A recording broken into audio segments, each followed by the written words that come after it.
Le damos importancia al dolor de espalda. ¿Cuáles son los problemas más comunes? ¿Qué tal? Bienvenidos una semana más al programa de salud de esta casa Cita Previa. Hoy nos trasladamos al Hospital Recoletas para hablar de estos problemas de lumbalgia con un traumatólogo, pero también vamos a conmemorar el Día Mundial de la Lucha contra el SIDA. Para ello nos vamos a la Casa de Acogida de la Encina, que además su comité antisida cumple 30 años desarrollando un tratamiento ahora mismo eficaz y seguro, pero sigue habiendo casos de fallecidos y además más de 20 diagnosticados cada año en Burgos por el SIDA. Y también les vamos a hablar del proyecto Neuromás con la asociación APACE. Comenzamos.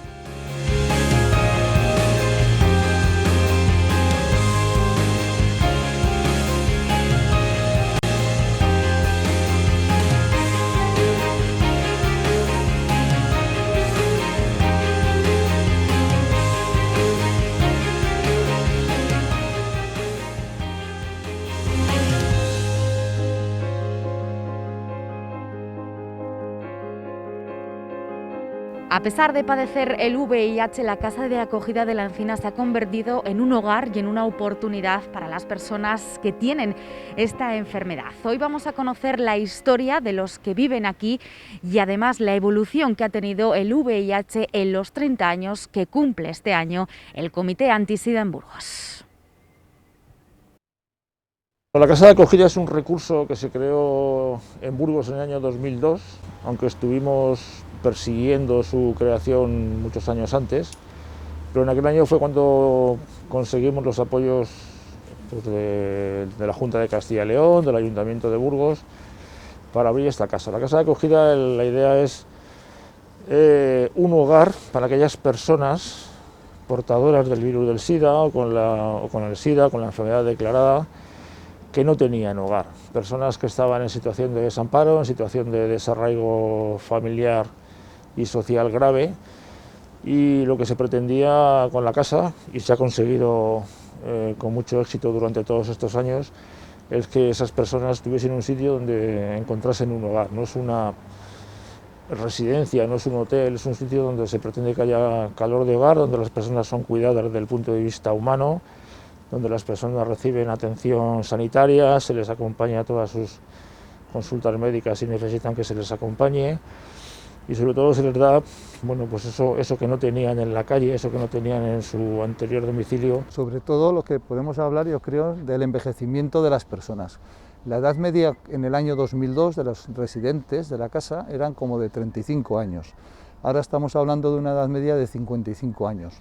Que coincide justo con lo que va del año 2002 al 2020. Es decir, son personas más mayores, con otras comorbilidades. El tema del VIH, el tema del SIDA está mucho más controlado, pero tienen muchas otras afectaciones y mantienen esa vulnerabilidad social. No tienen estructuras familiares, no tienen recursos económicos. Sigue siendo un sitio donde pueden empezar primero cuidándose y luego iniciar un proyecto de vida que pueda acabar perfectamente fuera de la casa, integrados en la vida normal. Lo que se ha mejorado notablemente es en el tema médico. Los tratamientos antirretrovirales ahora son muy eficaces, muy seguros y vamos, la situación médica es muchísimo mejor a la que había cuando empezó el comité hace 30 años, que se hablaba de muerte, que no había tratamientos, era tremendo. ¿Qué es lo que no se ha superado? El estigma asociado a esta enfermedad. Es una enfermedad muy señaladora, si lo tienes es por tu culpa, porque has hecho esto, lo otro, y eso, aunque se ha ido ganando espacios más normales, se ha normalizado mucho, sigue quedando. Queda en el entorno laboral, queda en el entorno de las relaciones personales, quedan en unas esferas de la vida cotidiana que hacen que todavía sea una enfermedad oculta. Para muchas personas de Burgos, sigue siendo una enfermedad que la viven en la intimidad, que no quieren que lo sepa nadie y su comportamiento, todo lo que hagamos, digamos, en oscuridad nos limita nuestra vida, no nos permite ser más completos, ¿no? Y eso es una de las luchas en las que el comité trabaja con programas de sensibilización, pues como este de hoy, pues para explicar que el VIH es una enfermedad como otra cualquiera, que tiene su tratamiento y que no, ahora mismo con los tratamientos una persona que es indetectable no puede transmitirlo, no es no es un virus como el que tenemos ahora del COVID, que se transmita más que haciendo una serie de cosas y haciéndolas de una determinada manera. Es una enfermedad que se vive oculta, que se vive eso, de un modo privado, entonces no se cuenta en el trabajo. Un entorno laboral no es un entorno de riesgo para trabajar. El VIH no tiene ninguna dificultad a la hora de una persona que lo tiene para hacer su trabajo, si tiene la competencia profesional que sea y tal. Pero sigue siendo una enfermedad que da mucho miedo que los demás la conozcan. Dan miedo los análisis de empresa, dan miedo ir a buscar la medicación, da miedo el a quién se lo cuento, a quién no se lo cuento. Y hay un grupo de estas personas que tienen ya el autoestigma.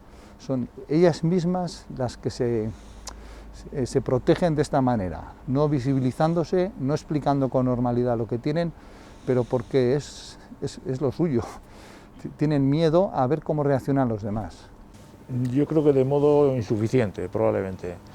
A ver, las nuevas generaciones, las noticias que pueden recibir del SIDA no son las noticias que podían recibir los jóvenes 25 años atrás. El SIDA durante muchos años era una enfermedad potencialmente mortal que podía acabar con tu vida.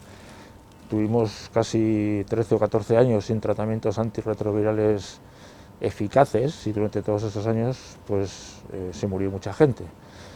Hoy en día, como ha comentado José Antonio, se le ha perdido el miedo al SIDA.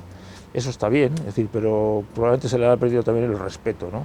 Es decir, al ser una enfermedad que se sabe que puede ser controlada con un tratamiento además sencillo, que se puede hacer con mucha facilidad, con mucha eficacia, sin apenas efectos secundarios, bueno, pues yo creo que se le ha perdido un poco el respeto a la enfermedad, sin darse cuenta que estar infectado por el virus del SIDA condiciona tu vida y la condiciona de una forma, la puede condicionar de una forma importante. El SIDA tiene que ver con las relaciones humanas, el SIDA tiene que ver con las relaciones de pareja, tiene que ver con el amor, con el sexo, con la paternidad, con la maternidad, es decir, que tiene que ver con las emociones, tiene que ver con las cosas más íntimas de las personas. Entonces, bueno, es verdad que hoy en día tener SIDA no significa que te vayas a morir, porque los tratamientos lo evitan, es decir, prácticamente puedes tener una vida exactamente igual que el de una persona que no tenga SIDA, pero sí puede condicionar, por ejemplo, en las relaciones de pareja. Es decir, una persona con SIDA, si quiere encontrar pareja,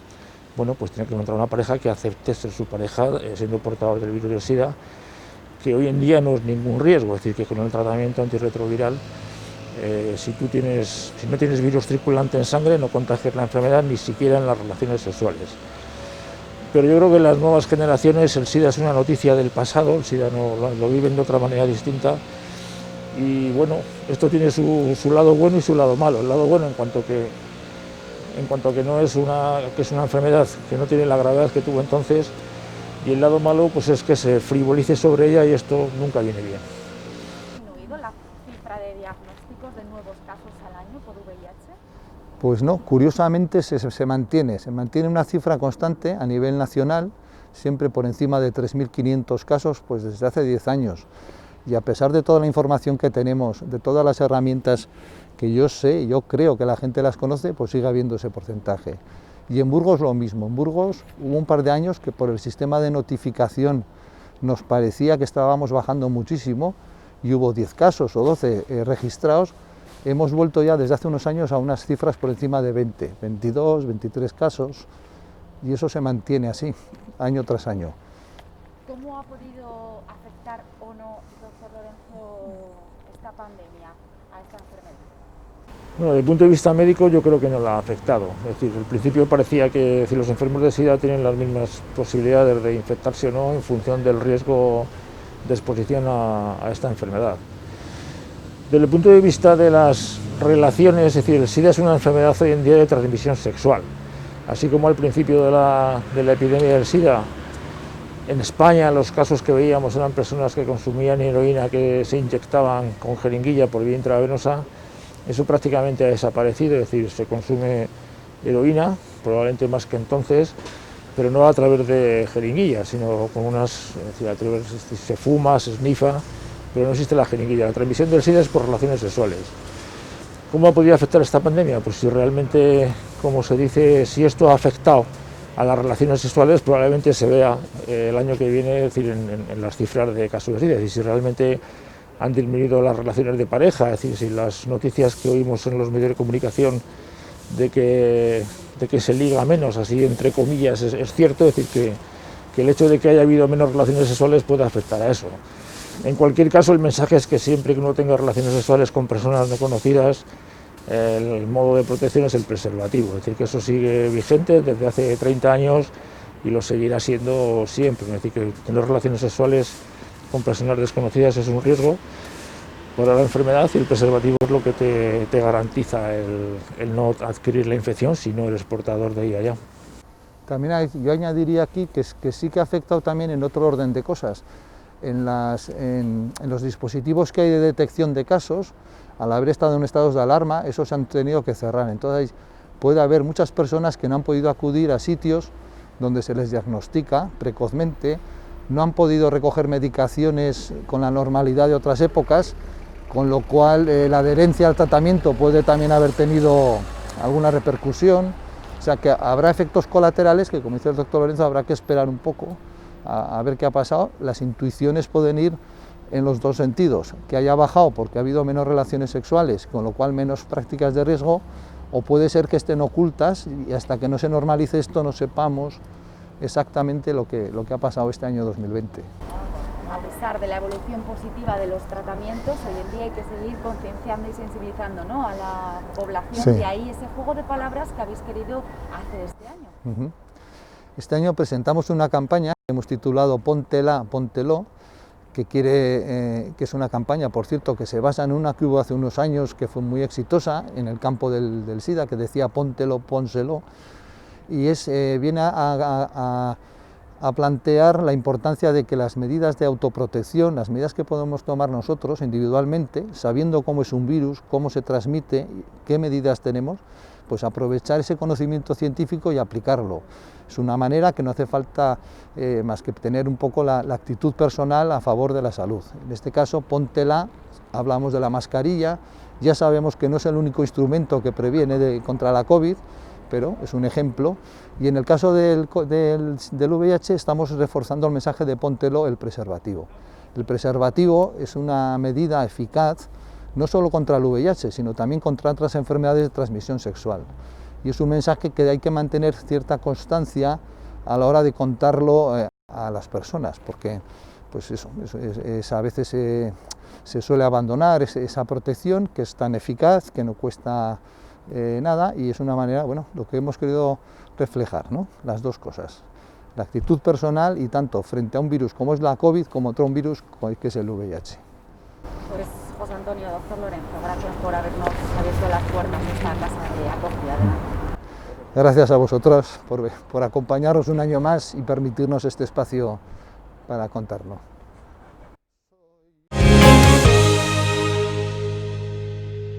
Pues ya lo han visto, gran labor la que hace el Comité Antisida en Burgos. Y cambiamos de tema, nos vamos a otra asociación, esta vez a la Asociación de Parálisis Cerebral, porque bueno, pues recientemente ha lanzado un proyecto, se llama Neuromás, dirigido pues para mejorar la calidad de vida y la autonomía de los más pequeños. Hablamos con su directora, con Virginia de la Fuente, que nos acompaña esta tarde. Virginia, buenas tardes, ¿qué tal? Hola, buenas tardes, Verónica, bien. Bueno, muy bien. Hay momentos, ¿no?, que las familias que tienen, ¿no?, pequeños con una parálisis cerebral se sienten solos, se sienten abandonados, y de ahí que nació este proyecto que tú además quisiste lanzar, Virginia, porque tu niño en el 2013 bueno, pues, nació con una afección, ¿no?, neurológica, con epilepsia y además con una discapacidad del 96%.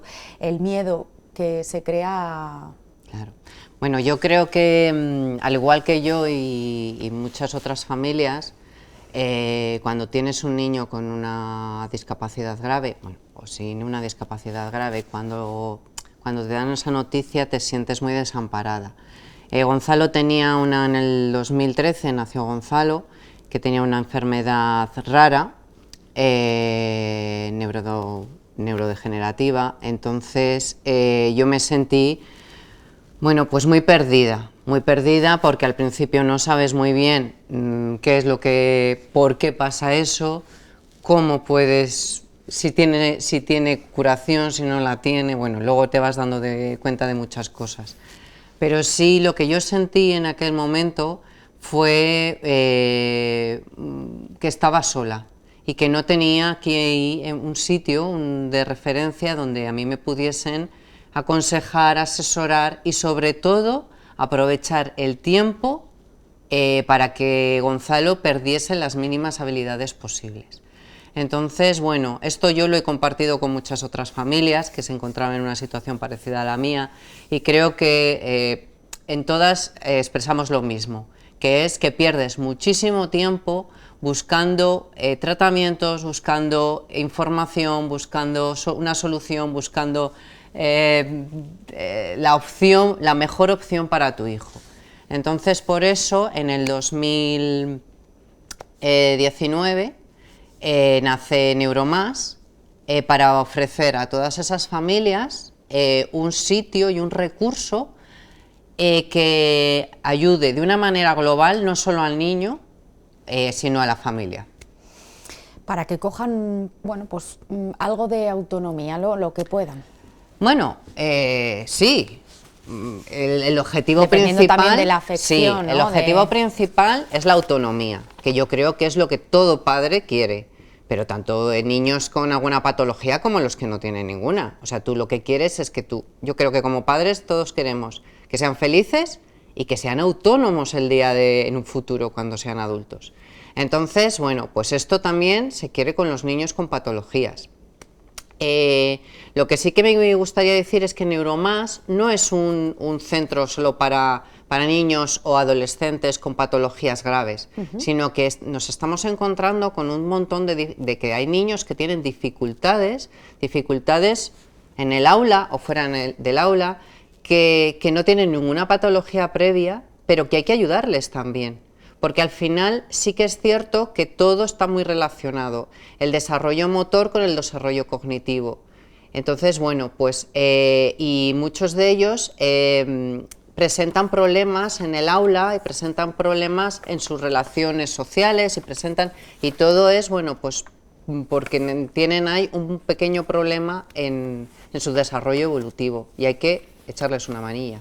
Por ello habéis modificado, bueno, pues en parte, ¿no?, a pesar de haber estado, bueno, pues paralizados con todo el confinamiento, una serie de recursos, ¿no?, en las propias instalaciones de la asociación. Virginia.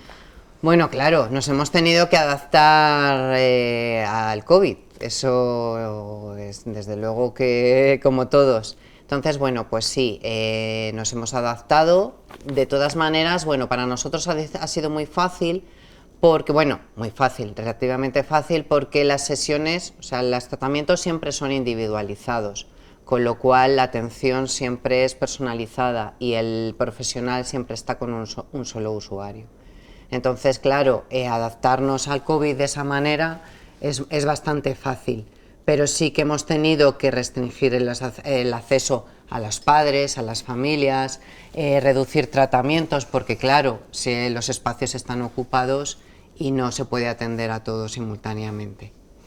Pues Virginia, no tenemos tiempo para más, pero lo vamos a tener durante cada mes porque aquí no nos olvidamos de esas familias y vamos a intentar, ¿no?, dar unos consejos prácticos cada mes a través de los profesionales que trabajan en APACE, de los fisios, de las... Claro, yo creo que a todos nos va a venir muy bien a las familias o otros profesionales de otros sectores el que puedan tener consejos de muchas veces las familias, los padres, los profesionales detectan que está pasando algo, pero no saben muy bien el qué. Entonces, desde las diferentes áreas de intervención, de fisioterapia, terapia ocupacional, logopedia y psiconeurología, se van a dar pequeños consejos o formas de actuar o cosas que nosotros o circunstancias que nosotros nos vamos encontrando que igual a las familias o a los profesionales les pueden ayudar.